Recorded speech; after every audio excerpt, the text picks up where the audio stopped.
नमस्ते दोस्तों, स्वागत है आपका आपके अपने YouTube चैनल ट्रेंडिंग स्टॉक्स में। आज 3rd ऑफ मई फ्राइडे का दिन।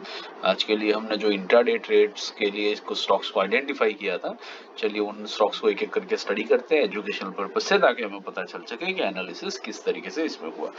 वीडियो को आप लाइक कर दीजिए शुरू करने से पहले, क्योंकि बाद में आप लाइक करना भूल जाते हैं और हम आपकी लाइक्स के लिए वेट करते रहते हैं। चैनल सब्सक्राइब नहीं किया तो चैनल भी सब्सक्राइब कर दीजिए और अपने दोस्तों के साथ भी इसको शेयर कीजिए। चलिए शुरू करते हैं। पहला स्टॉक था न्यूवोको कॉर्प।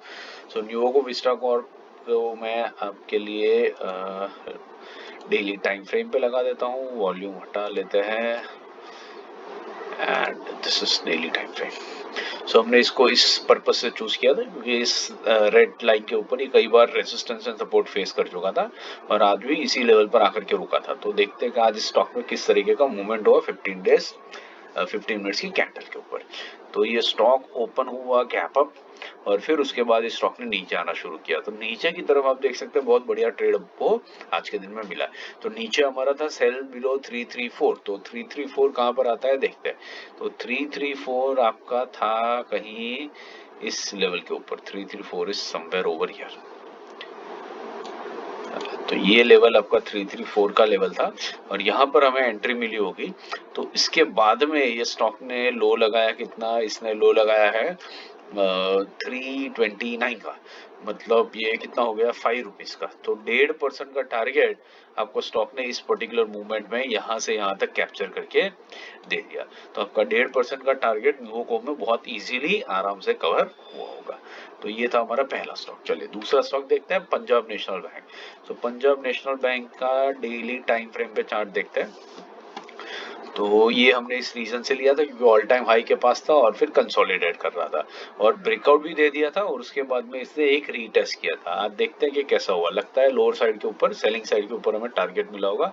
हाँ, तो देखिए ये स्टॉक ऊपर ओपन हुआ और पहली 15 मिनट की कैंडल के बाद में स्टॉक ने धीरे धीरे नीचे आना शुरू कर दिया। ठीक है, जनरली देखिए 15 मिनट की फर्स्ट कैंडल में हम ट्रेड लेना प्रीफर नहीं करते, वॉलेटिलिटी काफी ज्यादा होती है। इट इज ऑलवेज बेटर कि वो थोड़ा धीरे धीरे सेटल हो जाए फिर उसके बाद ट्रेड लेते हैं, क्योंकि पहले ही 2-3 कैंडल्स के बाद में उसका डायरेक्शन फिक्स होना शुरू हो जाता है। तो यहाँ पर देखिए डायरेक्शन हमें बता रही है नीचे जा रहा है। नीचे हमारा 137.70 का एंट्री पॉइंट था। 137.70 आपको मिलेगा यहाँ पर। सो दूसरी रेड कैंडल में आपका एंट्री पॉइंट हो गया। फिर उसके बाद इस स्टॉक ने यहाँ पर लो लगाया कितने का, 134.25 का। तो 1770 से 34 मतलब 3.7। तो ये आपका ऑलमोस्ट कितना हो गया, सो 3, एक सेकेंड, हमारा था 137.70 और इसने लो लगाया 34.25 का। तो 3 रुपीज एंड ऑलमोस्ट 5 पैसा जैसा। तो हाँ, आप समझ लीजिए 2.5% जैसा टारगेट हमारा इस पर्टिकुलर मूव के अंदर में कैप्चर हुआ। अब देखिए वन साइडेड डायरेक्शन में आ रहा है। जैसे ही ट्रेंड पकड़ लेता है स्टॉक हमेशा वन डायरेक्शन में ही बहुत इजीली मूव करता है। तो आराम से हमें 2.5% जैसा टारगेट पीएनबी के अंदर में आराम से आज के दिन में देखने को मिला। तीसरा स्टॉक था हमारा प्रिज्म जॉनसन।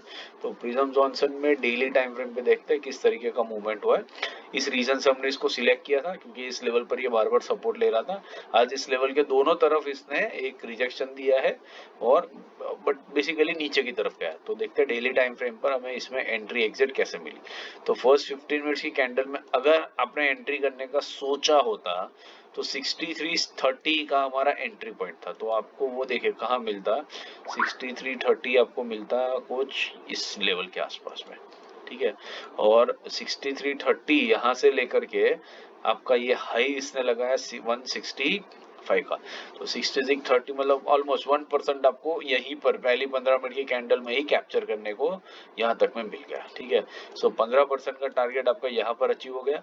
उसके बाद नीचे की सेलिंग साइड के ऊपर 162 के नीचे हमारा सेल था। तो 162 इसने यहाँ पर क्रॉस किया इस रेड कैंडल में। तो अगर यहाँ पर हमने एंट्री ली होती बाय एनी मीन्स, आधा दिन निकल चुका है तो ट्रेड करना ज्यादा बनता नहीं है।